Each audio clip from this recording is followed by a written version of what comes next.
Good morning. It has been quite a privilege being able to grow up in two quite different ways of life. I was born in Germany and at the same time had the chance to learn more about an ancient art coming from the Shaolin Temple. When you grow up in an Asian family, it is quite common that firstly, you don't argue with your father, and secondly, you either become medical doctor, engineer, or lawyer, elsewise your parents will be very unhappy. So, having that said, I finished my academic education with 2 university degrees, an MBA, and quite a collection of different certificates and diplomas. Everything that my parents thought be useful to have. But throughout this education, I felt something was missing. Because I was learning about many different aspects. How the plant is working, what an atom is made out of, how a political system is functioning. But somehow the subject was missing to learn something about myself. So with the age of 4, for the first time, I got introduced into the monastic practices. And I was very happy to find out that the main part of these practices were dealing with the exploration and the discovery of yourself. There was mental training, development of behavior, combined with the physical training, all aspects of what nowadays is known as Shaolin Kung Fu. Now, despite the wishes of my parents to somehow go out in the market and try to manage the world,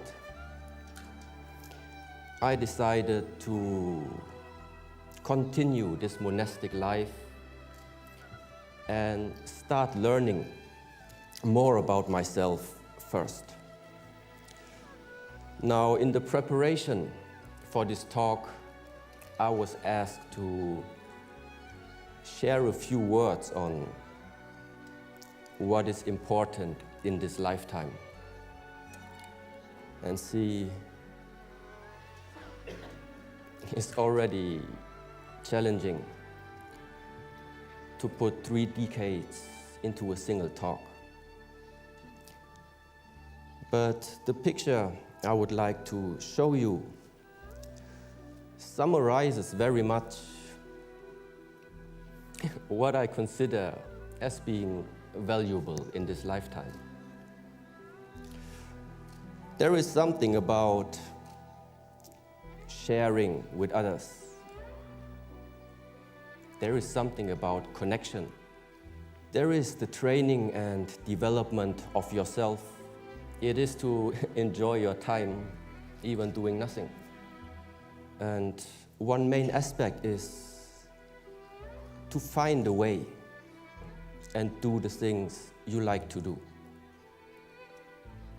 Now, when I received the invitation to have a talk at today's event, especially under the slogan, High, Higher, Highest, something very particular came up on my mind. And a master from the Shaolin Temple once told me a story that I would like to share with you.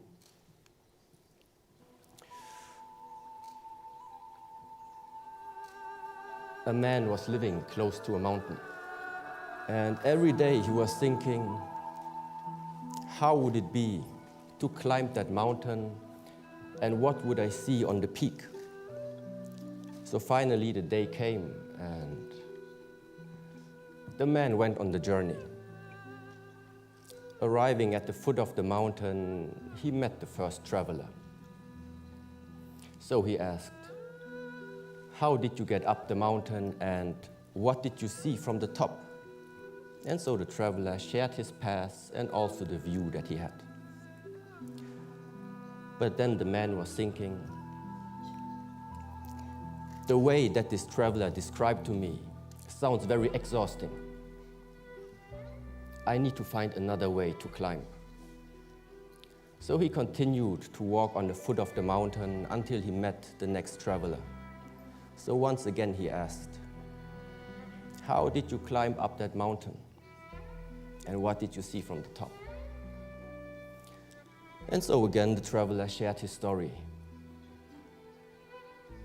Still not being determined on which direction and which way to go, the man asked 30 more people, 30 more travelers. When he finished talking to all of them, he finally made up his mind.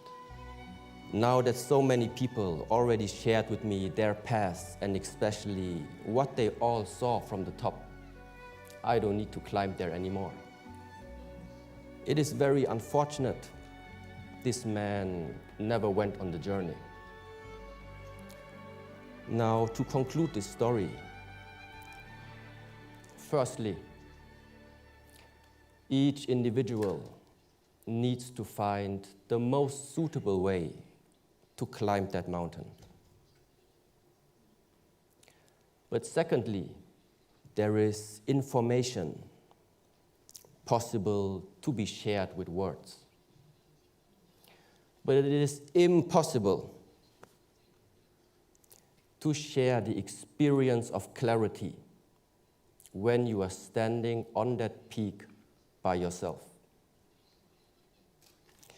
To invest the right effort in climbing that peak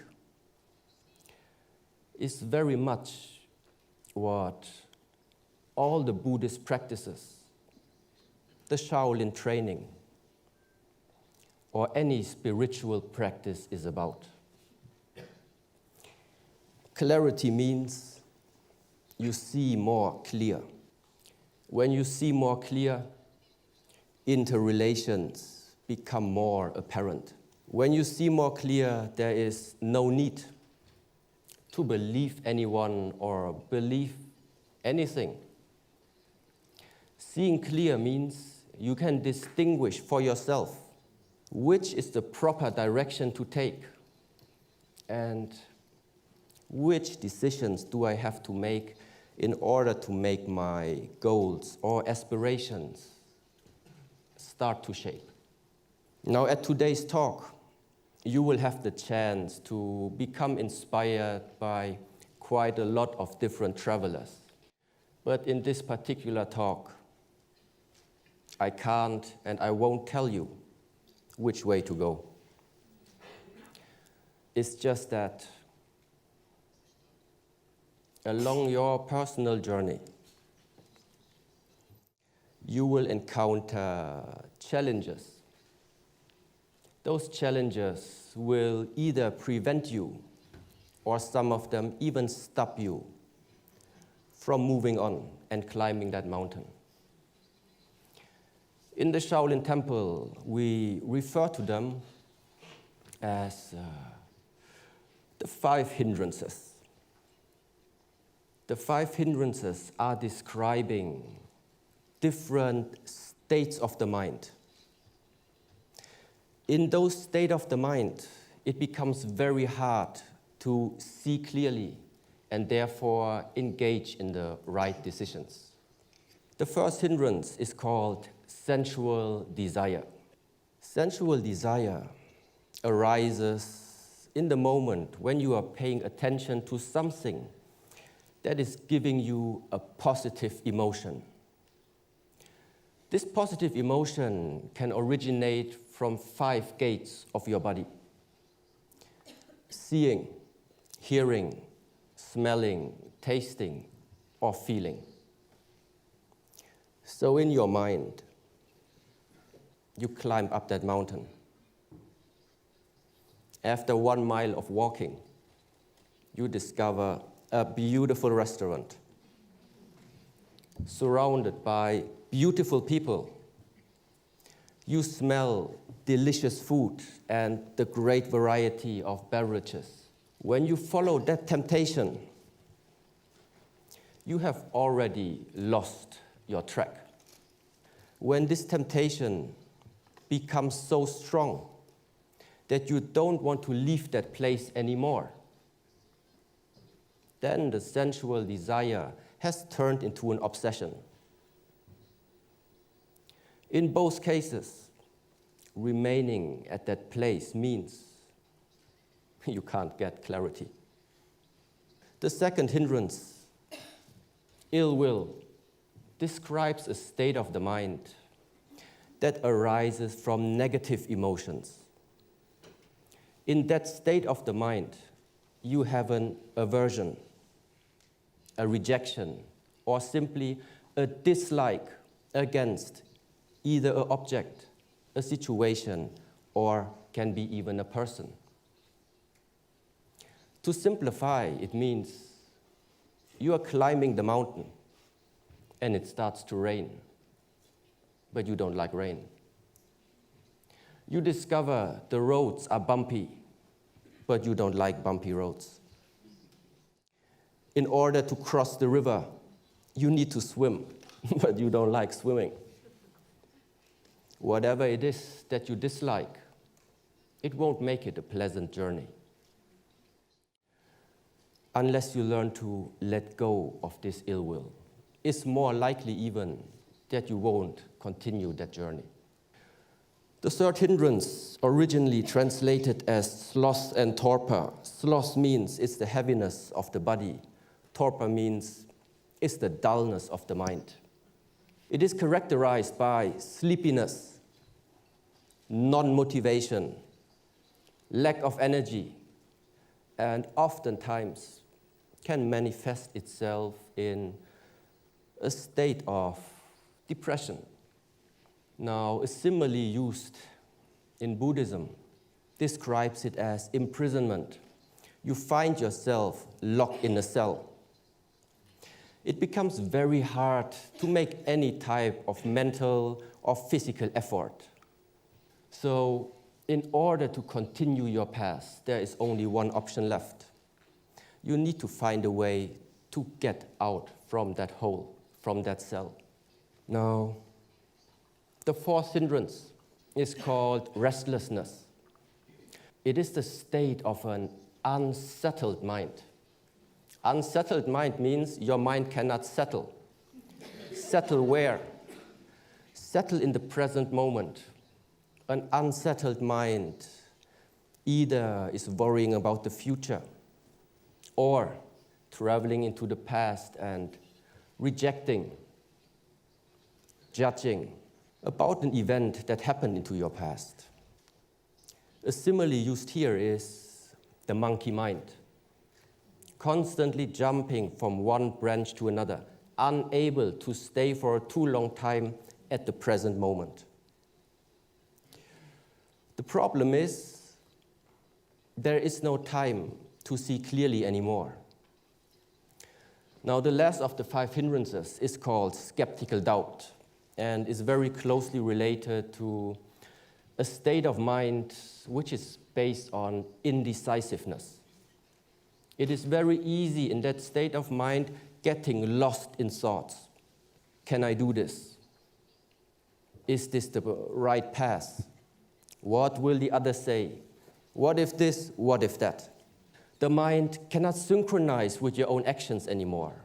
And the result is that you are getting disconnected with the goals and aspirations that once you have set to yourself.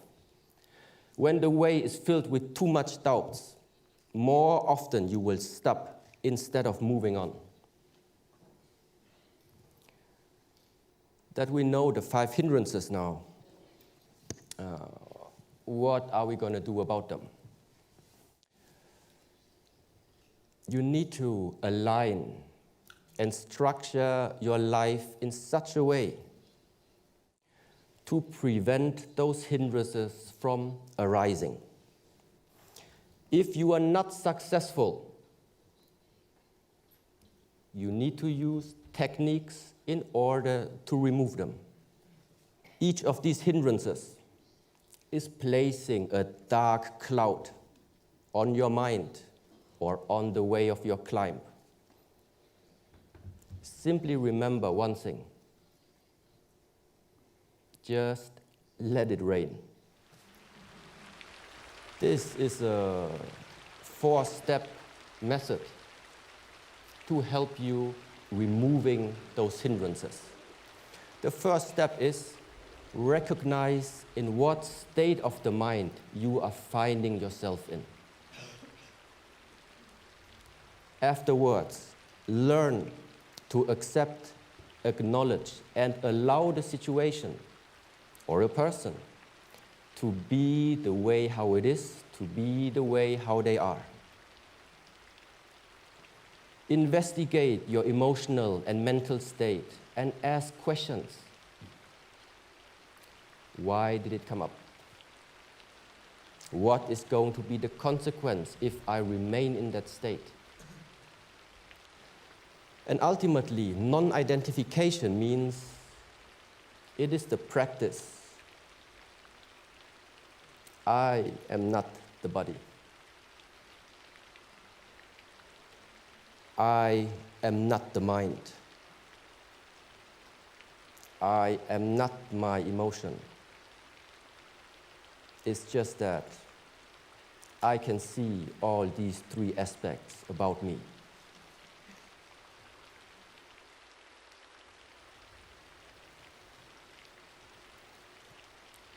All of our lifetimes, all of our lives are too unique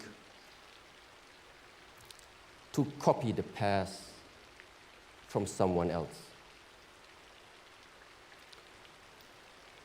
To bring meaning to your life,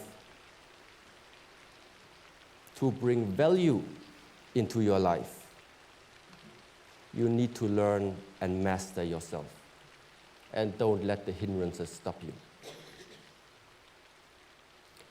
If any of you chooses to climb that path to clarity, I will be very happy to meet you at the peak.